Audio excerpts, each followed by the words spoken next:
just about that last thing, in case that video is ever just watched by somebody who doesn't know me, and I have a really great attitude. I don't ruminate, I don't think.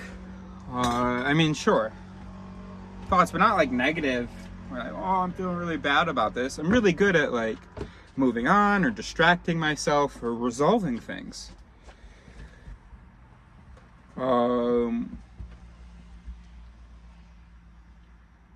What would that look like to change myself and how I experience life such that I would want to be here? And let's try to not be sarcastic. It would mean, all right, so this is okay, but it immediately strikes me as impossible, but that could be an unhealthy mindset. Okay, so if I were okay, because the healthiest, least sarcastic thing is not to talk about being fake all the time, masking or whatever. So I want to be able to be myself.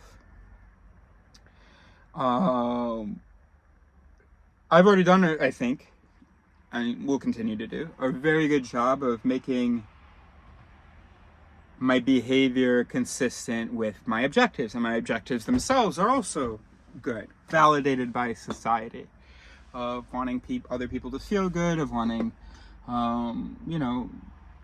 spread love and information to support each other on this planet.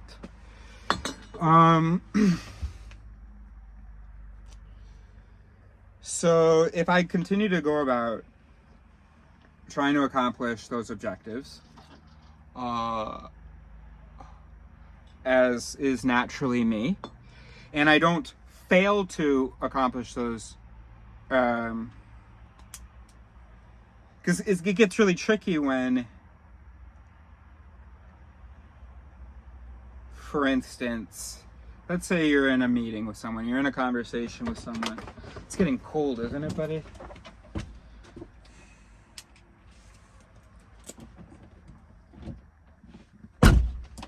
You're in a meeting, you're in a conversation. I don't know, I was in a meeting earlier. I want to start with this volunteer group, Médicos del Mundo, and this was the welcome session. And for instance, I was listening and paying attention, and my eyebrows were furrowed, and so I stopped that, because I know that can trigger people seeing furrowed eyebrows, so I tried to put on a smile. Okay, so let's suppose I mask a little bit, but not to the point of exhausting or where I can't like do other things. I mean, either way, no matter how much masking you're doing, it's always going to detract a little bit from other mental processes, but whatever. But it's worth it there. I don't know these people. They don't know me, and so even if I might not engage at a certain depth with something that's being said, or even understand it because it's in Spanish and it's super fast and I'm, like this, probably the priority there would be, it's okay if you don't understand something in the meeting, as long as you send out positive vibes to the other people who are considering joining this organization, and just giving them a positive experience of when they were talking, that they were being heard in a positive way. Okay, so absolutely.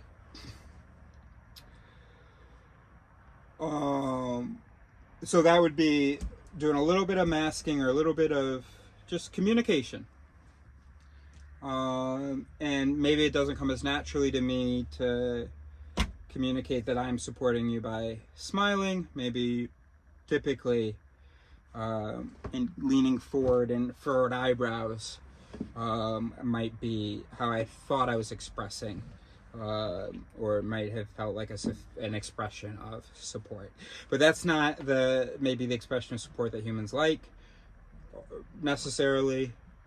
So maybe there's some humans, a smile, more nods, and blah blah. Okay.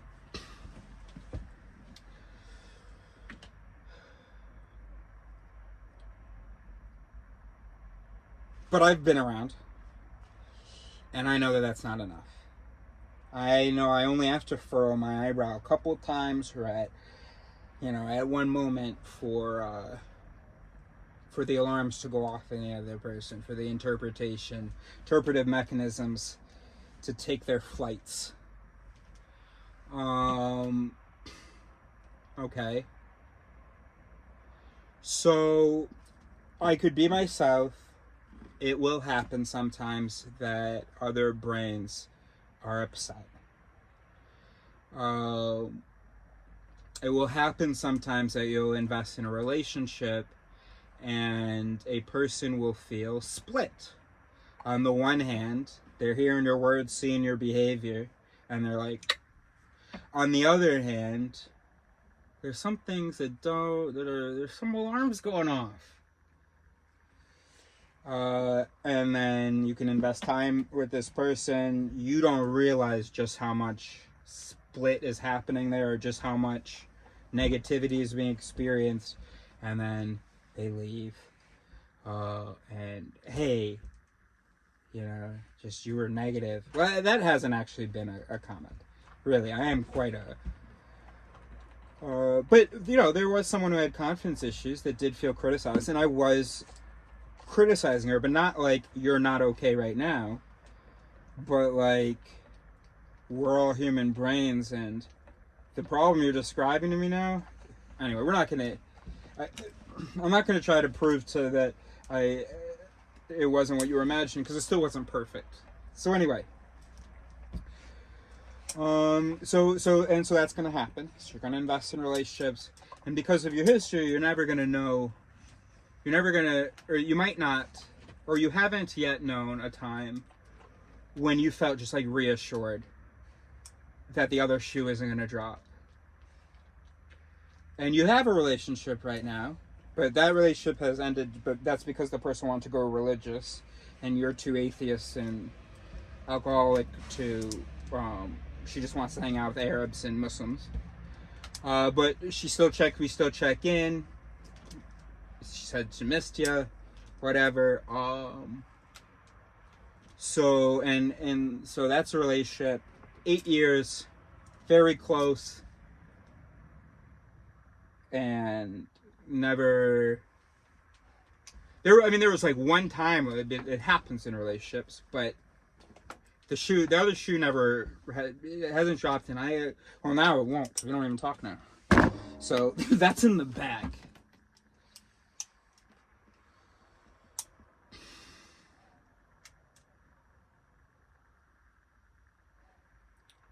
All right, anyway. So you haven't had it's in the bag because we're not talking. So I still don't have the experience of like having a relationship, and like I can feel safe in this relationship. Okay, so I accept that. I don't think about it. I don't worry about it.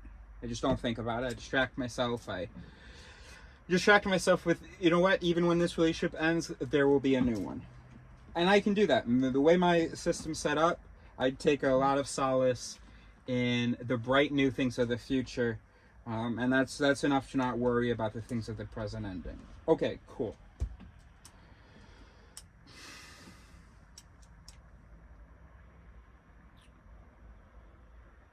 But no, because although I take solace in the future possibilities, when I am investing in the present, that is still dependent on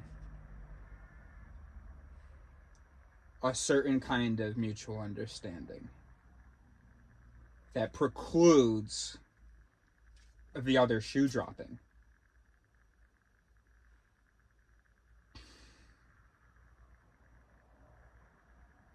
And I mean, what am I talking about? Zoe, for instance, never actually believed. And that's what I think it's taken me years. I think I really have to understand. She did not believe that. She had talked to some people, had certain memories, and was like, yeah, he did this thing, so therefore, yeah, he was emotionally abusing me. But the reason she was telling me for a year, no, what are you talking about?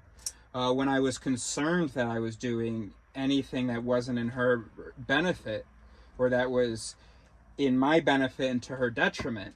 There she was in the moment, and not just in love, but also was had all of the information of the moment. And she took it back a week later anyway. So, I mean, yes, it is very important to be wary of predators and threats and so on. And I am not against acknowledging and sequestering and reacting to bad actors. And I have seen a couple bad actors in my life.